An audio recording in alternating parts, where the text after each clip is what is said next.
अस्सलाम वालेकुम नाज़रीन, आप देख रहे हैं नया पाकिस्तान और मैं हूं शहजाद इकबाल। हुकूमत ने अगले यानी कि साल 2021-22 का बजट जारी कर दिया है। आज शौकत तरीन साहब ने नेशनल असम्बली में बजट तकरीर की, जिसमें आने वाले साल के हवाले से अहदाफ रखे गए हैं और बताए गए हैं। GDP ग्रोथ अगले साल का टारगेट 4.8% होगा। Tax collection, FBR tax collection का टारगेट 5,829 अरब रुपए है। इस साल 4,700 अरब रुपए टैक्स कलेक्शन की एक्सपेक्टेशन है और नॉन टैक्स रेवेन्यू 2,080 अरब रुपए होगा। माली खसारे का टारगेट 6.3% है। Primary deficit 0.7%। PSDP 650 अरब रुपए से बढ़ाकर 900 अरब रुपए कर दिया गया है और सब्सिडी की मद में 682 अरब रुपए रखे गए हैं, जबकि डिफेंस बजट 1,370 अरब रुपए और जो इंटरेस्ट पेमेंट है अगले माली साल में वो 3,060 अरब रुपए की हैं। इन तमाम अहदाफ को कैसे हासिल किया जाएगा, इस पर बात करने के लिए हमारे साथ मौजूद हैं पाकिस्तान के वज़ीर ख़जाना शौकत तरीन। शौकत साहब, बहुत बहुत शुक्रिया, आपने हमें वक्त दिया।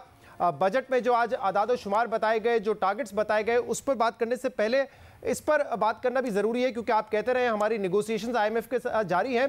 तो आज वफाकी काबीना ने तो इस बजट की मंजूरी दे दी। आप एक्सपेक्ट कर रहे हैं कि IMF भी इस बजट की मंजूरी दे देगा?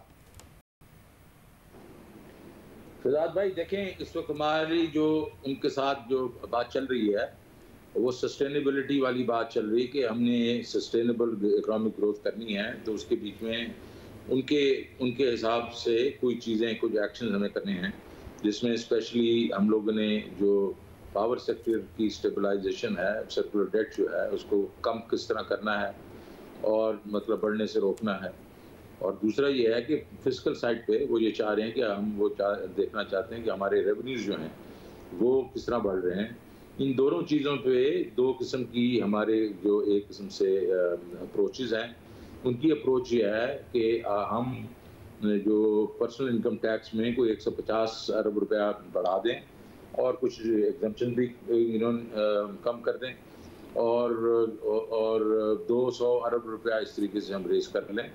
और हमारा ये है कि नहीं, हम ब्रॉडनिंग करेंगे और जो हम पॉलिसी एक्शंस ले रहे हैं उससे कुछ 264 बिलियन तो उससे आ जाएगा और 240 बिलियन एनफोर्समेंट से आएगा। जो पिछले साल भी हमने इतनी की एनफोर्समेंट, तो अभी इस साल भी हो जाएगी। और इस साल भी एनफोर्समेंट के लिए तो हमारे पास और भी बहुत चीज़ें हैं। जो हम ये POS जो हैं, वो जो सेल्स टैक्स सिर्फ 10,000 हमने यूज़ किए, इससे अभी 50-60 हज़ार तो और पड़ा हुआ है मार्केट में। और मैं चाह रहा हूँ कि इसको 2 साल में 5 लाख पे ले जाऊँ। तो हमारे पास पूरा एक किस्म का प्लान है जो हमने उनसे शेयर किया है। उस बेसिस पे वो कह रहे हैं अच्छा चलें, आप बजट तो अपना अनाउंस कर लें, लेकिन हम अपना आपके साथ गुफ्तगू जारी रखेंगे। और दूसरी साइड के ऊपर टैरिफ्स के ऊपर हमने कहा कि हम नहीं आपसे एग्री करते कि इसको और टैरिफ किए जाएँ, गरीब आदमी पिसेगा। और दूसरी चीज़ ये कोई प्रोग्रेसिव वे कलेक्शन नहीं है, क्योंकि एक जो निज़ाम जो है, हुकूमत का निज़ाम है डिस्कोर्स का, उसमें जब आप टैरिफ इंक्रीज करते हैं करप्शन और बढ़ जाती है, तो और कॉस्ट ऑफ डूइंग बिजनेस बढ़ जाएगी, इंडस्ट्री वगैरह सारों के ऊपर कॉस्ट बढ़ जाती है। तो हम आपको और तरीके से करके देंगे। तो ये एक किस्म की गुफ्तगू जारी है, लेकिन उनको पता है कि हमने ये आज अनाउंस कर दिया है, जब अनाउंस करने वाले बजट, तो ठीक है, इसमें कोई इशू नहीं है। तो नेगोशिएशंस हो रही है, डेडलॉक है इस पर या बात आगे बढ़ रही है जब आप नेगोशिएट कर रहे हैं? तो नहीं जी, बिल्कुल डायलॉग चलता रहेगा। ये जरूर है कि हमारा ये जो जुलाई की जो बोर्ड मीटिंग है उनकी, उस जुलाई की बोर्ड मीटिंग के बीच में ये 1 बिलियन रिलीज नहीं होगा। It will probably take another couple of months. ये सितंबर अगस्त में जाएगा। तो हमने उनको कहा है कि आपको भी ये डायलॉग हमारा जो है ये जारी है और आपको भी मौका मिलेगा कि जो हम कह रहे हैं वो अगर आपको करके दिखा देते हैं तो then we do not have a problem. तो तरीन साहब, क्या ये भी पॉसिबिलिटी है कि अगर आप लोगों की नेगोशिएशंस कामयाब नहीं होती और IMF इन नंबर्स पे एग्री नहीं करता, तो क्या ये मुमकिन है कि पाकिस्तान IMF प्रोग्राम से बाहर आ जाए, इस प्रोग्राम को सस्पेंड कर दे? क्या हमारी मईशत इस पोजीशन में है? क्या ये भी ऑन द कार्ड्स है? नहीं, बिल्कुल ये कार्ड पे नहीं है। हमने उनको कहा है we want to remain in the IMF programme, और उसमें थोड़ी डिले हो सकती है, लेकिन हम जब उनको डेमोन्स्ट्रेट कर देंगे कि ये जो आप अहदाफ जो हैं वो जो करना चाहते हैं वो हम भी आपको प्रूव करके दे देंगे। तो उसको उन्होंने कहा है कि ठीक है जी, हम कंस्ट्रक्टिवली इन चीज़ों को आगे लेके चलेंगे। वो भी नहीं चाहते कि ये ब्रेक डाउन हो, हम भी नहीं चाहते ये ब्रेक डाउन हो, क्योंकि at the end of the day destiny एक है कि सस्टेनेबल ग्रोथ, शौकत साहब, तो आपने कहा कि ये ऑन द कार्ड्स नहीं है कि हम IMF प्रोग्राम से बाहर आ जाएं, वो भी चाहते हैं कि प्रोग्राम जारी रहे, हम भी चाहते हैं प्रोग्राम जारी रहे। अब जरा टारगेट्स पे बात कर लेते हैं। जो सबसे इंपॉर्टेंट टारगेट है, अगर हमने अचीव करने हैं ग्रोथ, तो 5,829 अरब रुपए का टैक्स टारगेट है, FBR टैक्स टारगेट। अब इसमें से यानी कि 24% ग्रोथ हमें चाहिए, 13% ग्रोथ आपको नॉमिनल GDP की सूरत में मिल जाएगी। फिर भी जो शॉर्टफॉल रहेगा तकरीबन 500 अरब रुपए का, वो कहां से कलेक्ट होगा? पॉलिसी मेजर जो हमने लिए हैं, जिसके बीच में कई चीज़ों पे हमने जो टैक्सेस लगाए हैं और कई हमने जो एग्जम्पशन विड्रॉ किए हैं, उसमें से 260 अरब रुपया है, और जो इन्फोर्समेंट है उसमें 240 है। 240 के इन्फोर्समेंट के बीच में हम ऑब्वियसली इस दफ़ा जो हमने 3.25 लाख नए वो लेके आए थे टैक्स पेयर्स, उसके बीच में कोई 54 बिलियन रुपए आए थे। इस दफा हमारा ख्याल है कि हम इसको डेफिनेटली 3 लाख तो नहीं, 1 मिलियन तो और लेके आएंगे, तो उससे भी हमें मिलेगा। लेकिन मोर इम्पोर्टेंटली जो हम POSs लेके आ रहे हैं और अगले 1-2 सालों में 5 लाख तक लेके जाएंगे, तो हम तो कन्विंस्ड हैं कि हमें ये कोई इशू नहीं है ये टारगेट मीट करना। सही है। तो जो पॉइंट ऑफ सेल सिस्टम है उसकी तादाद बढ़ाकर आप समझते हैं कि अचीव हो जाएगा टारगेट। आपने कहा एग्जेम्पशंस भी विड्रॉ की गई है। नॉन टैक्स रेवेन्यू 2080 अरब रुपए का है। इसमें पेट्रोलियम लेवी का क्या टारगेट है, क्योंकि वो आज बजट डॉक्यूमेंट में नहीं मेंशन किया गया? 600 अरब का है, और 600 अरब के ऊपर ये एक किस्म से आप जरूर कह सकते हैं कि ये चैलेंजिंग है, क्योंकि हम इसका हमारे पास 4-5 रुपए ही रह गए। इसका मतलब है हमें इसको PDL को 20-25 रुपए पे लेके जाना पड़ेगा।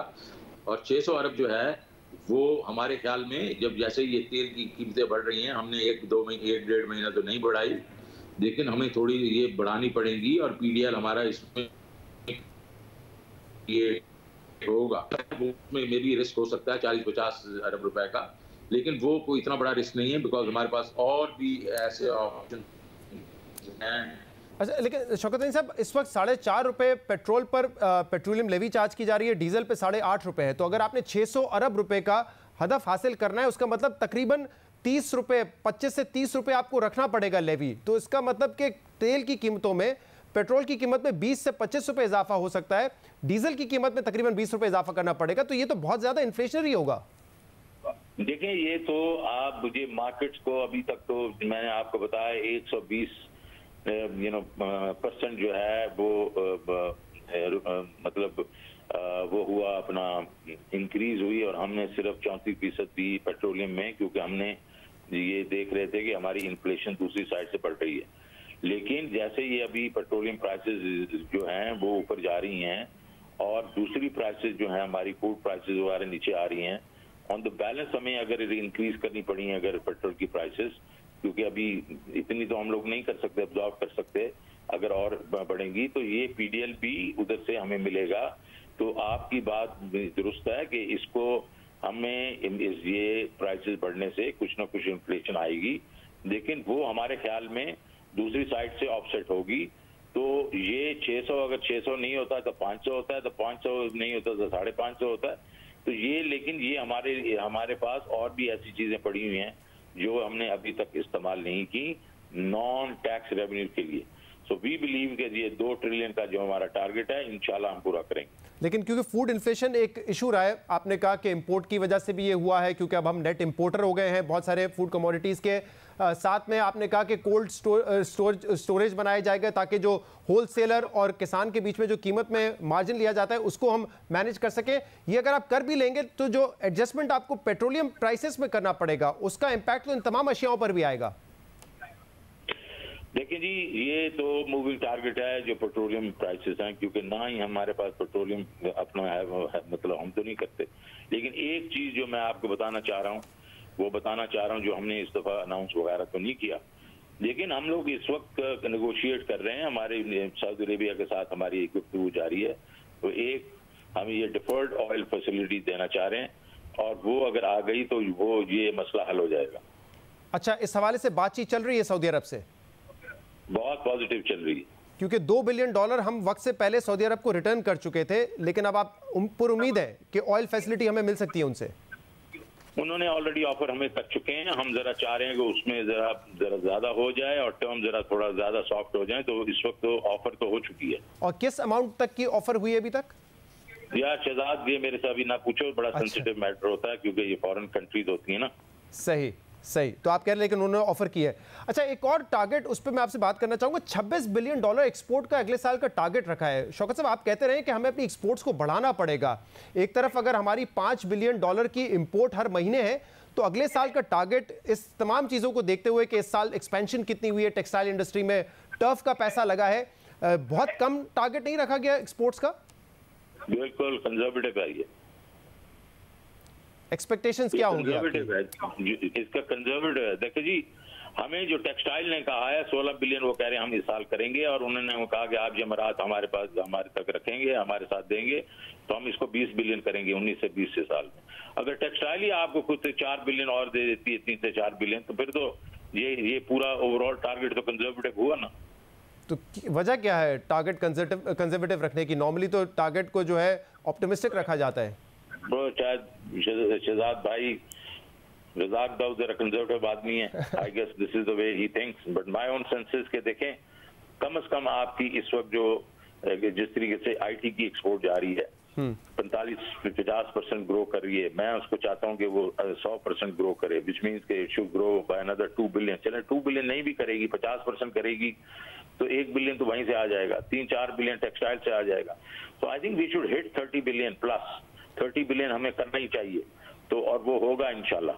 अच्छा, टेक्सटाइल सेक्टर से अभी हमारी बात भी हुई जुबैर मोतीवाला साहब से, वो कह रहे हैं कि हमने जो अपनी कैपेसिटी है इस साल उसमें 30% की एक्सपेंशन की है, बट वो ट्रांसलेट होना चाहिए एक्सपोर्ट्स में, और वो ना होने की 2-3 वजूहत उन्होंने बताई। एक तो उन्होंने कहा रिफंड्स अभी भी हमें 48 घंटे में नहीं मिलते, तो बेहतर ये होता है कि दोबारा जो एक्सपोर्ट सेक्टर है उसको जीरो रेटेड में ट्रांसफर कर दिया जाता, तो इससे फायदा हो सकता था। उसमें शहजाद भाई देखें, इनकी जो लोकल सेल्स है ना, ये डिस्प्यूटेड है। ये लोग कहते हैं कोई 15-16% है, हमारे ख्याल में 30-40% है, तो फिर जाती हो जाती है ना, आप उनके ऊपर उनको रिबेट दिया जा रहा है। दूसरी चीज रिफंड की बिल्कुल बात ये सही करें, मैंने ये सारे रिफंड जो है ना अगले चंद महीनों में क्लियर कर देने हैं। इनको बॉन्ड दे दूंगा जो नेगोशिएबल होंगे, और ये उस मसले से निकल जाएंगे। और अगले जो है उसका तरीकाकार मैं वाजे करना चाह रहा हूँ कि ये जो रिफंड्स हैं ये direct debit to state bank account हो जाएं, ताकि ये इनका जो मसला है ना, ये पेरिनियल मसला है, ये खत्म हो जाए। तो रिफंड्स का सिस्टम जो है वो ठीक कर देंगे, तो फिर फिलोसॉफिकली जो है वो हम इसको जीरो रेट इसलिए नहीं कर सकते कि 40% अगर लोकल मार्केट है तो उस पर आप इनको क्यों रिबेट देंगे। सही, उनका क्लेम आप ठीक करें कि वो यही है कि 15 से 20% है, लेकिन आप समझते हैं कि 40% तक है लोकल सेल्स। जी सही। अच्छा, अब ये बताइएगा कि करंट अकाउंट डेफिसिट $2.3 बिलियन का टारगेट रखा है, यानी कि 1% ऑफ जीडीपी, बट जो नंबर्स आ रहे हैं इंपोर्ट के पिछले 3-4 माह से और ट्रेड डेफिसिट के, वो तकरीबन $3 बिलियन के हैं ट्रेड डेफिसिट। यानी कि अगर $36 बिलियन का ट्रेड डेफिसिट होता है, अगले साल रेमिटेंसेस $30 बिलियन की होती है, तो are we looking at a $6 billion current account deficit? जो हमने कहा है वो 2.5 से 3 बिलियन का है। उसमें देखें हमारी वी डेफिनेटली बिलीव के फॉरेन डायरेक्ट इन्वेस्टमेंट इस दफा कम हुई है, फॉरेन डायरेक्ट इन्वेस्टमेंट अगले साल ज्यादा होगी, और इंशाल्लाह ये जो रेमिटेंसेस 29 बिलियन है ये 30 पे तो नहीं रुकेंगी, इंशाल्लाह इसमें भी 32-33 बिलियन होगा। तो और ये एक्सपोर्ट भी जो हमें इस वक्त जो दिखाई जा रही है वो कंजर्वेटिव है। So my own sense is कि 3 बिलियन 2.5 से 3 बिलियन की हमने जो बात की है, आई थिंक वो रियलिस्टिक है। लेकिन शौकत साहब, अगर दुनिया में हालात कोविड से बेहतर होते हैं तो एक तो दोबारा खदशा ये है कि रेमिटेंसेस जो इस वक्त ऑफिशियल चैनल से आ रही है वो दोबारा हवाला हुंडी से ना शुरू हो जाए जब ट्रैवल शुरू होगा, और इसी तरीके से जब ट्रैवल शुरू होगा तो फिर बहुत ज़्यादा जो टूरिज़्म होता है, लोग पाकिस्तान से बाहर जाके पैसा खर्च करते हैं, उसकी वजह से आपका जो डेफिसिट है वो मज़ीद बढ़ भी सकता है। तो ये दोनों फैक्टर्स आपके ख्याल में किस हद तक मज़ीद हैम्पर कर सकते हैं इसको? देखें, बिल्कुल कोविड खुला तो ट्रैवल खुल जाएगी, ट्रैवल खुल जाती है तो उसमें ये खतरा बढ़ जाता है। बट मेरा अपना व्यू ये है कि ये जो रेमिटेंसेज आ रही हैं ये वर्कर्स रेमिटेंसेज हैं इस वक्त तक, तो सारी प्रोफेशनल जो लोग हैं अभी तक उन्होंने पैसे भेजना है तो बड़े थोड़े शुरू किए हैं। ये जो आपका जो रोशन पाकिस्तान है डिजिटल, इसमें $1 बिलियन आया जिसमें 500-600 मिलियन के सिर्फ डिपॉजिट्स हैं। इसको हम लेवरेज करेंगे, मार्केटिंग करेंगे, इसको बढ़ाएंगे, $2-3-4 बिलियन पे लेके जाएंगे, तो इसमें बहुत अपॉर्चुनिटी है। और दूसरी चीज ये है कि तो ये जो तो हवाला वगैरह का अगर 1-2 बिलियन और निकलना शुरू हो जाएगा, वो ज्यादा निकलेगा नहीं, क्योंकि फैटअप की वजह से पूरी दुनिया में डॉक्यूमेंटेशन की वजह से ये हुंडी वगैरह काफी इम्पॉसिबल हो गई है। सही है शौकत साहब, डायरेक्ट और इनडायरेक्ट टैक्सेस के हवाले से कल आपने प्रेस कॉन्फ्रेंस में भी बात की, बड़ा कंसर्न है। पाकिस्तान तहरीक इंसाफ की हुकूमत आने के बाद जो डायरेक्ट टैक्स का पोर्शन है वो मजीद कम होता गया है, जबकि इमरान खान साहब कहते हैं कि हमें गरीब पे बोझ नहीं डालना है, हमारा इन्हिसार डायरेक्ट टैक्सेस की तरफ होना चाहिए। इस बजट में भी मैंने जो देखा है, इनडायरेक्ट टैक्सेस की शरह जो है वो तकरीबन 63% है, डायरेक्ट की 33% है। इसका मतलब जो भी टैक्स है उसका बोझ तो फिर एक आम आदमी पे ही पड़ेगा ना इनडायरेक्ट टैक्सेस के जरिए। देखिए शहजाद भाई, मैंने उधर कल प्रेस कॉन्फ्रेंस में भी कल कहा था कि देखें जो डेवलपिंग कंट्रीज होती हैं, पहले जो टैक्सेस उनके बढ़ते हैं वो इनडायरेक्ट टैक्सेस से बढ़ते हैं। चाइना को देख लें, तुर्की को देख लें, सारों को पहले उधर बढ़ते हैं, फिर जैसे जैसे इनकम लेवल्स बढ़ते हैं तो फिर इनकम टैक्स बढ़ता है। तो हमने तो ये देखना है कि हमने क्या सेल्स टैक्स जो GST के उसके रेट्स बढ़ा दिए हैं? नहीं, हमने बढ़ाए नहीं है, रैशनलाइज किए हैं, बल्कि कम किए हैं कई चीजों में। तो मैं ये कह रहा हूं कि इस वजह से कोई इन्फ्लेशन या बोझ वगैरह नहीं बढ़ना चाहिए। हमने तो अभी तो GST जो है अगर 17% है और एवरेज पे फर्ज करें वो 13-14% है, तो हमारा GST as a percent of GDP तो 4-5% से भी कम है, 5% होगा ज्यादा। तो हमने तो बड़ा एक किस्म से रास्ता हमने तय करना है। तो इसलिए इसको अभी आप देखेंगे कि पहले इनडायरेक्ट टैक्सेस बढ़ेंगे और ये दूसरे मुल्कों में भी ऐसे ही हुआ है, और फिर ये कम होना शुरू हो जाएंगे as a percentage of total collection. लेकिन तरीन साहब, जब 2008 में आप फाइनेंस मिनिस्टर बने थे, उस वक्त जो हमारा टैक्स कलेक्शन था 1100 अरब था। अब हम 1100 अरब से लेके 2021 में 4700 अरब तक आ चुके हैं, और डायरेक्ट टैक्स का कंपोनेंट अभी भी ज्यादा है, बल्कि अब तो रिवर्स हो गया है। 58% तक आ गया था इनडायरेक्ट टैक्स, अब वो दोबारा 63% जा रहा है। देखें देदाद भाई, देखें मैं आपको अभी जो आपको मैं बता रहा हूँ, ये फैक्ट्स एंड फिगर्स हैं, आप इन मुल्कों को देख लें। उनके जो शुरू के GST थे, वैट्स थे, वो एकदम रैपिडली बढ़े, और उसके बाद फिर डायरेक्ट टैक्सेशन भी बढ़ी। तो मैं ये देख रहा हूँ कि हमारा भी इस तरीके से ही कुछ चलेगा, लेकिन इसमें कोई घबराने की जरूरत नहीं, क्योंकि हम GST का रेट तो नहीं बढ़ा रहे हैं। राइट। और कंस्ट्रक्शन सेक्टर के हवाले से आप भी बात करते रहे, वजीर आजम का बड़ा विजन है कि हम घर बना के देंगे और इसी से मईशत भी चलेगी। जून 30 तक फिलहाल जो है एग्जेम्पशन दी हुई है 111 के तहत के सोर्स आपको डिक्लेयर नहीं करनी पड़ेगी। क्या इस पर हुकूमत गौर कर रही है कि इसको मजीद एक्सटेंड करे? अभी फिलहाल तो चल रही है हमारे, क्योंकि नेगोशिएशन IMF से चल रहे हैं, तो ये भी चल रही है। सही है, तो इस पर हतमी फैसला नहीं हुआ है अभी तक? नहीं, अभी तक तो चल रही है। और PSDP के हवाले से बताइएगा, 900 अरब रुपए का है, प्रोविंशियल जो डेवलपमेंट बजट है वो अलग है, क्या स्पेंड हो सकेगा? क्योंकि एक बड़ा कंसर्न ये है कि पैसा अगर रिलीज भी कर दिया जाता है तो डिपार्टमेंट्स और डिवीजन पैसा खर्च नहीं कर रहे हैं NAP के डर से, तो 900 बिलियन का टारगेट आपके ख्याल में यूटिलाइज होगा? बिल्कुल होगा, और इस दफा हमने वी हैव इंश्योर्ड कि इसका जो रिव्यू प्रोसेस है वो हर महीने हो, प्राइम मिनिस्टर बैठ के उसको देखे, और जो प्रोजेक्ट्स हम लेके आ रहे हैं उसके बीच में हम ये चाह रहे हैं कि ऐसे प्रोजेक्ट जो कि 1-2 साल में इम्प्लीमेंट हो जाएं, उनको पहले उनको प्रायोरिटी दी जाए।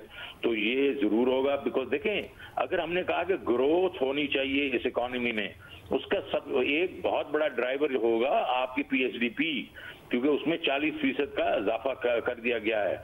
और एक तरफ से तो मैं रेवेन्यू कलेक्ट करके PSDP को दे रहा हूं, और दूसरी तरफ वो अगर स्पेंड ना करें तो फिर तो एक किस्म का मजाक हो जाएगा ना।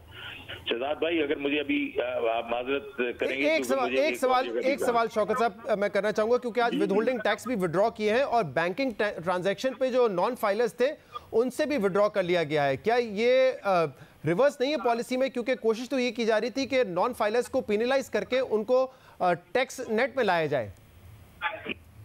पैसे निकल रहे थे और कैश में जा रहे थे। हमारा जो मनी सर्कुलेशन में कैश का जो कंपोनेंट है वो 42% ऑफ डिपॉजिट पहुंच गया। तो ये लोग निकाल के और कैश में रख रहे हैं वो। तो हम ये हमारा अगर इसी छोटी उस चीज की वजह से डॉक्यूमेंटेशन तो हो, हम कह ही रहे हैं, तो लेकिन अगर उसकी वजह से cash in circulation 42% of deposit चला जाए तो ये तो बहुत बड़ी खतरनाक चीज है ना, कि इधर इन्फ्लेशनरी भी हो सकती है। तो ये इसलिए हटाया गया है, it is one of the major reasons. सही है, बहुत बहुत शुक्रिया। फाइनेंस मिनिस्टर शौकत तरीन हमारे साथ मौजूद थे और आज बजट में जो टारगेट्स सेट किए गए हैं हमें बता रहे थे कि किस तरीके से उनको अचीव किया जा सकता है। पीएसडीपी के हवाले से कह रहे हैं कि पुरुमीद है 900 अरब रुपए खर्च होंगे। जो करंट अकाउंट डेफिसिट है वो कह रहे हैं कि नेक्स्ट ईयर 2.5 से 3 बिलियन डॉलर तक रहेगा। इस पर अपोजिशन का भी मौक़िफ़ लेंगे। मोहम्मद जुबैर साहब एक ब्रेक के बाद हमारे साथ मौजूद होंगे, हमारे साथ रहिएगा। वेलकम बैक नाज़रीन। हुकूमत ने अगले माली साल का बजट पेश कर दिया है। हुकूमत का दावा है कि अब सस्टेनेबल ग्रोथ की तरफ जा रहे हैं और ये बजट उसी की अक्कासी करता है। इस पर मजीद बात करेंगे। मोहम्मद जुबैर साहब पाकिस्तान मुस्लिम लीग नून के सीनियर रहनुमा हमारे साथ मौजूद है। जुबैर साहब बहुत बहुत शुक्रिया वक्त देने के लिए। हुकूमत ये दावा कर रही है कि कंसोलिडेशन फेज से निकल के हम ग्रोथ की तरफ आ गए हैं, बल्कि अब हमें देखना है सस्टेनेबल ग्रोथ की तरफ, और ये जो बजट है ये उसी की अक्कासी करता है। आप कैसे देखते हैं इस बजट को? एक तो शौकत तरीन साहब की बातें मैं सुन रहा था तो मुझे तो नहीं लग रहा था कि ये पीटीआई का वो जो हम सुनते थे बातें रिफॉर्म एजेंडा और जिस तरह से पाकिस्तान को चेंज करने का था उससे बिल्कुल बरक्स था। चाहे वो उन्होंने टैक्स के हवाले से बात की, direct taxes versus indirect taxes के हवाले से बड़ा क्लियर कट कह दिया कि अभी तो ऐसे ही सिलसिला चलेगा। नन फाइलर्स के हवाले से so is not really concern, और वो पीटीआई की फ़िलासफ़ी से बिल्कुल हट के बात कर रहे हैं और रियली उनका पीटीआई से कोई ताल्लुक ही नहीं है। सो ये एक बजट IMF की तरफ से आ रहा है या वर्ल्ड बैंक की तरफ से आ रहा है, सर्टनली ये पीटीआई के उस नैरेटिव की अक्कासी नहीं करता। दूसरी बात यह है कि अगेन लास्ट जिस तरह से पिछले 3 साल थे बजट में बहुत सीरियस गैप्स हैं, और वो सीरियस गैप्स ज़्यादा हो जाते हैं जब आप देखते हैं कि पिछले 3 साल की परफॉर्मेंस जो एस्टिमेट्स थे और उसके मुकाबले में जो हासिल किए गए नंबर्स उसमें इतने बड़े बड़े गैप्स थे। अभी मैं जिस तरह अगर आप एक बैलेंस शीट उसकी देखें तो ये कहा गया कि जी आपका जो फिस्कल डेफिसिट है वो 7.36% होगा। अब उसकी बेसिस क्या है कि ऑलरेडी 6.3%, अगले साल का टारगेट 6.3% है जुबैर साहब जी, सॉरी 6.3% है, 6.3%। तो 6.3% अगर है तो वो किस चीज़ों पर डिपेंड करता है? 5.8 ट्रिलियन रुपीज़ के टैक्स रेवेन्यू पर डिपेंड करता है। 5.8 ट्रिलियन रुपीज़ का टैक्स रेवेन्यू जो है वो कैसे हासिल होगा अगर आप 4.6 ट्रिलियन आज लें और आप ग्रोथ लगाएं और इन्फ्लेशन लगाएं तो वो तकरीबन 10-12% से ज़्यादा तो ऑटोमेटिकली हमने ये पूछा, उन्होंने कहा 13% की नॉमिनल जीडीपी ग्रोथ के अलावा 260 अरब रुपए एग्जेम्पशंस खत्म करके हासिल करेंगे, 204 बिलियन इन्फोर्समेंट के जरिए करेंगे, जिसमें खासतौर पे पॉइंट ऑफ सेल सिस्टम जो है उसकी तादाद इस साल 11,000 से बढ़ा के 80,000 करने का टारगेट है। हाँ, ये सिर्फ बातें हैं ना। देखें, एक तो शौकत तरीन साहब का मसला ये है कि वो ऐसे समझ रहे हैं कि ये टेन्योर अभी शुरू हो रहा है, हालांकि ये 4था साल है। सो क्रेडिबिलिटी जो है वो एस्टैब्लिश होती है जो आपकी पिछले परफॉर्मेंस रहे। बट मैं कहता हूँ कि चलें आप बड़े अच्छा परफॉर्म कर लेंगे, क्योंकि हमने नंबर्स देखे ना, 2019 में 5.6 ट्रिलियन का टारगेट दिया गया था, 5.6 ट्रिलियन का। सो अगर मैं कंजर्वेटिवली कहता हूँ कि 200 बिलियन से 300 बिलियन आप मिस करेंगे रेवेन्यू टारगेट। 500 बिलियन आपने कहा है प्रोविंशियल सरप्लसेस, कहाँ से प्रोविंशियल सरप्लसेस 500 बिलियन आएगी?